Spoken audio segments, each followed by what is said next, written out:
TSC শিরোনাম এবারে জানাচ্ছি বিস্তারিত। গতকালকে রাজধানীর গুলশান এলাকা থেকে আটক করা হয় প্রায় 1.5 শতাধিক তরুণ যুবককে। ঘটনাস্থলে গেলে জানা যায় এই সকল তরুণ যুবক বাবা মার কাছ থেকে টিউশনির নাম করে টাকা নিয়ে প্রতিদিন তাদের প্রেমিকাকে খাওয়ায় ফুচকা এবং চটপটি। এছাড়া পুলিশ সূত্রে জানা যায় চক্রের লিডার রোমিও খান পুলিশের হাত ছেড়ে পালিয়ে যায়। শেষবারের মতো তাকে বলতে শোনা যায়, মামা চটপটিতে টক কম দিও, আমার জান ঝাল খেতে পারে না। এদিকে অবরোধের কারণে চরম দুর্ভোগে পড়েছে দেশবাসী। তরুণ যুবক সকল বয়সের মানুষ রাস্তায় ভিড় জমিয়েছেন লাইন ধরে। সেখানে উপস্থিত আছেন আমাদের চিফ রিপোর্টার হাবিব। সরাসরি চলে যাচ্ছি তার কাছে। জি সালমান, আপনি যেটা দেখতে পাচ্ছেন আমরা রাজধানীর একটা রাস্তায় দাঁড়িয়ে আছি এবং আমার পিছনে কিছু সাধারণ জনগণ দাঁড়িয়ে আছেন। তারা কেন দাঁড়িয়েছেন সেটা আমরা জানি না, এখন এই মুহূর্তে তাদের কাছ থেকে আমরা জানবো সেটা। জি, আপনার অনুভূতি কি? আমার সুন্দর একটা ডিউটি সেই জন্য দাঁড়ায়।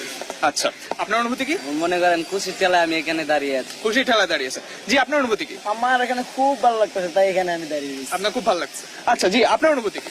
আকাশটা খুবই ভালো, আমি সেই জন্য খুশি এখানে। আপনি আকাশ দেখতেছেন, আপনার আকাশ খুব ভালো লাগছে। জি সালমান, সো আমরা যেটা বুঝলাম যে আমাদের দেশে কষ্টের অভাব নেই, কিন্তু খুশির ঠেলার অভাব নেই। সবাই এখানে খুশির ঠেলা দাঁড়িয়েছেন। অন্যদিকে ম্যাক্সিমাস ফোন ব্যবহার না করায় বেদম প্রহার করা হয় 3 যুবককে। ঘটনা সূত্রে জানা যায় ম্যাক্সিমাস ফোনের স্টাইলিশ ডিজাইন এবং লেটেস্ট টেকনোলজি থাকা সত্ত্বেও এই তরুণ যুবক কিনেছে বেশি দাম দিয়ে বাজে বাজে ফোন। এতে ক্ষুব্ধ হয়ে যায় এলাকাবাসী এবং তাদেরকে বেদম প্রহার করা শুরু করে। ঘটনাস্থলে উপস্থিত আছেন আমাদের স্টাফ করেসপন্ডেন্ট বাবু। সরাসরি চলে যাব বাবুর কাছে। হ্যাঁ বাবু, আপনি কি আমাকে শুনতে পাচ্ছেন? জি সালমান, আমি শুনতে পাচ্ছি। আপনি শুনতে পাচ্ছেন? জি, আমি শুনতে পাচ্ছি বাবু।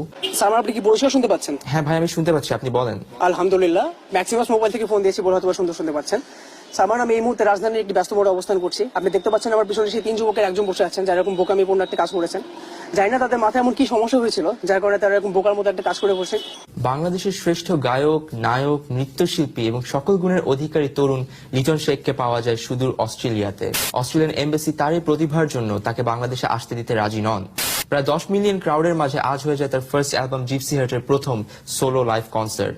চলুন দেখে আসি সেই কনসার্টের কিছু দৃশ্য।